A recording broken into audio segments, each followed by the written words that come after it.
Assalamualaikum warahmatullahi wabarakatuh.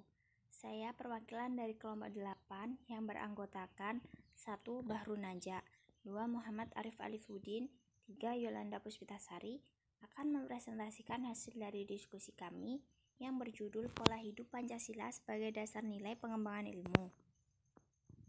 Pancasila sebagai dasar nilai pengembangan ilmu dapat mengacu pada beberapa jenis pemahaman, yaitu pertama, bahwa setiap ilmu pengetahuan dan teknologi atau IPTEK yang dikembangkan di Indonesia haruslah tidak bertentangan dengan nilai-nilai yang terkandung dalam Pancasila. Kedua, bahwa setiap IPTEK yang dikembangkan di Indonesia harus menyertakan nilai-nilai Pancasila sebagai faktor internal pengembangan IPTEK itu sendiri. Ketiga, bahwa nilai-nilai Pancasila berperan sebagai rambu normatif bagi pengembangan IPTEK di Indonesia. Artinya mampu mengendalikan IPTEK agar tidak keluar dari cara berpikir dan cara bertindak bangsa Indonesia.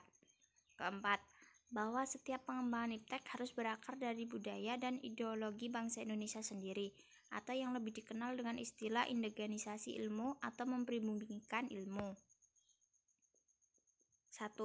Nilai ketuhanan sebagai dasar pengembangan ilmu. Nilai ketuhanan Maha Esa mengandung arti adanya pengakuan dan keyakinan bangsa terhadap adanya Tuhan sebagai pencipta alam semesta. Dengan nilai ini, menunjukkan bangsa Indonesia merupakan bangsa religius, bukan bangsa yang ateis. Nilai ketuhanan sebagai dasar pengembangan ilmu. Misalnya, 1. Percaya dan takwa kepada Tuhan Yang Maha Esa. 2. Saling menghormati dengan yang beragama lain. 3. Saling memberikan kebebasan menjalani ibadah sesuai dengan kepercayaan masing-masing. 4. Tidak semena-mena dengan orang lain. 2. Nilai kemanusiaan sebagai dasar pengembangan ilmu.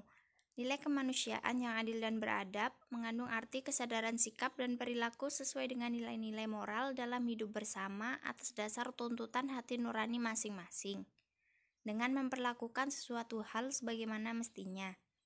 Nilai kemanusiaan sebagai dasar pengembangan ilmu, misalnya 1. Memberi arah dan mengendalikan ilmu pengetahuan. Ilmu dikembalikan pada fungsinya semula, yaitu untuk kemanusiaan, tidak hanya untuk kelompok atau lapisan tertentu. 2. Memberikan dasar-dasar moralitas bahwa manusia dalam mengembangkan IPTEK haruslah secara beradab. Membangun IPTEK harus berdasarkan kepada usaha-usaha, yaitu untuk mencapai kesejahteraan umat manusia. 3. Nilai persatuan sebagai dasar pengembangan ilmu. Dalam Sila Persatuan Indonesia, masyarakat berperilaku sesuai Bhinneka Tunggal Ika. Jadi kepentingan bangsa dan negara lebih penting dari urusan pribadi. Nilai persatuan sebagai dasar pengembangan ilmu misalnya 1.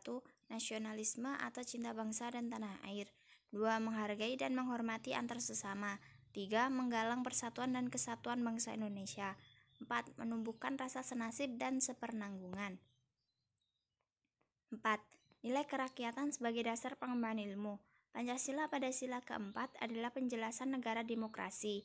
Demokrasi dalam arti umum yaitu pemerintahan dari rakyat, oleh rakyat, dan untuk rakyat. Pada intinya, Pancasila pada sila keempat mengajarkan kita untuk menentukan sebuah pilihan melalui cara musyawarah.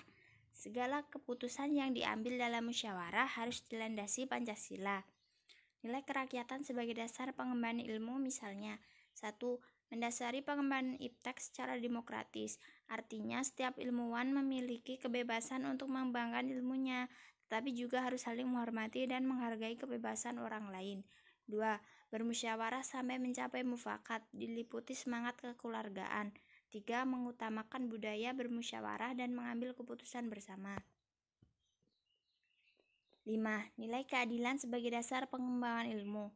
Nilai keadilan berarti tidak membeda-bedakan ras yang ada. Yang terpenting hanya untuk menyatukan sikap dan karakter di negara Indonesia. Negara Indonesia ini adalah negara berpancasila keadilan. Berarti paham apa yang diutarakan dan harapan yang bermakna sebagai salah satu bentuk kepedulian terhadap sesama. Nilai keadilan sebagai dasar pengembangan ilmu misalnya 1. Menghormati hak orang lain. 2. Suka melakukan kegiatan dalam rangka mewujudkan kemajuan yang merata dan berkeadilan sosial. 3. Suka menghargai hasil karya orang lain yang bermanfaat bagi kemajuan dan kesejahteraan bersama. Itulah beberapa materi yang dapat saya sampaikan. Apabila ada salah kata mohon dimaafkan. Sekian dan terima kasih. Wassalamualaikum warahmatullahi wabarakatuh.